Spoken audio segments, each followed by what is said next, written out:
Hi everyone, good day. My name is Renee Joseph and I am a past pupil of Caribbean Union College Secondary School. I attended CUC from 1996 to 2001. So yep, this year, July 4th, American Independence, to be exact, we celebrated 20 years of leaving high school. Oh my lord. So I guess that probably gives you an idea of how old I am. Ooh. But we were the first class of the millennium. Whoop whoop. Yep. 2001, and I'm thankful to God for the influence that Caribbean Union College has had on my life. I think that what I enjoyed there the most were our chapel sessions and singing. I don't know if you all still do it. Won't it be a time when we get over yonder into clapping our hands and that four beat clap that we used to do? And you're hearing the whole chapel singing, and we used to sing like extra when we reached to those two songs. So I love that, our chapel sessions. And I think the benefit of Christian education is that you always pray and you know that in spite of the challenging times that you would face, God is always on your side. You have someone who can help you. You can do all things through Christ who strengthens you. As I left CUC and I went on to do my advanced levels at Southeast Port of Spain in Port of Spain, you could feel immediately the difference, in respect of having that nurturing environment. Teachers like Dawn Smith, she was my favorite, still is my favorite teacher. And up to today, whenever she would see me, she would be like, oh, you all are my babies. So it's just really beautiful to know that you have teachers who are invested in what your life turns out to be. They're pouring into your cup and into the person that you would become after you leave the school doors, and embark upon our society. I think if I were to share with you an important lesson, I want to share with you two experiences. The first, Form 3. In Form 3, I yielded to peer pressure and I had my agricultural science notebook under the desk during examinations. And several of us were using my notebook to cheat during the exam. Unfortunately, I was the only one who was penalized for it. And it was my notebook after all, and I got 95% in that exam, and I was always a student that performed within the 70s and the 80s. And my teacher, she had a stern talk with me about peer pressure, and she dropped my grade from 95% to 65%.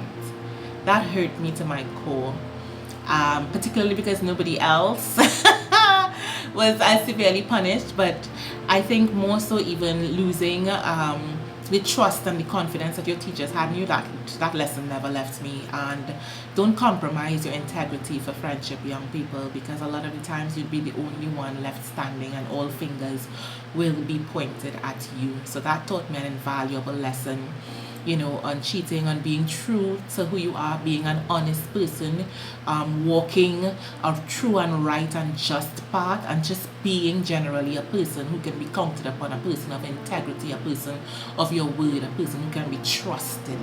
That is everything. So I wanted to share that with you. And the second lesson, my days at CUC were not always easy. I did have someone who was somewhat of a bully to me. I will discover in later years that that's what it was defined as, because I was not always understood. And that's why I love Dawn Smith, because she really tried to understand the child that I was and to nurture all that energy and that assertiveness into something that is profitable and beneficial to the society.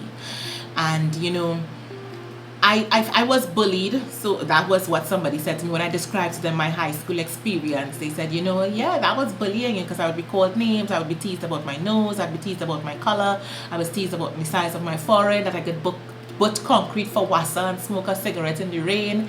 Yeah, it wasn't nice. Yeah, listen, high school is a savage place, okay?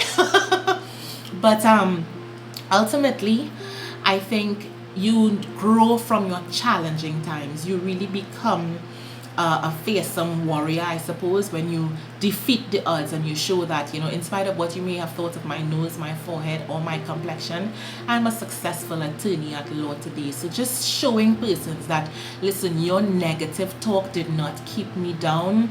I was not swayed from my purpose by all the negative and unkind things that you had to say to me. So if you're the person who is the recipient of, a lot of flack and teasing and, people just making really unkind remarks to you, I want to just let you know that what people have to say to you now or about you now doesn't determine where you would be.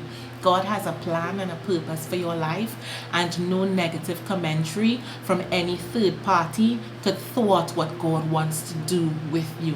So you are the one. You just listen to what God has to say about you, and He says, I have loved you with an everlasting love. There is absolutely nothing that could separate you from God's love.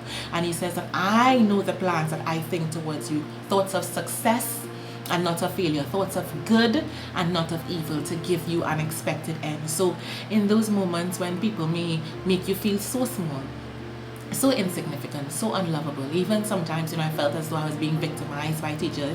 If I am you, this is 20 years later, understand that your present circumstances do not determine your future destiny. So stay true to your goal, your purpose, who you are. Appreciate those who show you value and unconditional love, and ultimately know that you are a precious gem in the eyes of Jesus, and He has great and marvelous things to do with you, for you, and through you. So I want to thank you all so very much for listening to me today, and I trust that you will be encouraged to go forth and truly be a shining light, not just for Caribbean Union College, but for the kingdom of heaven.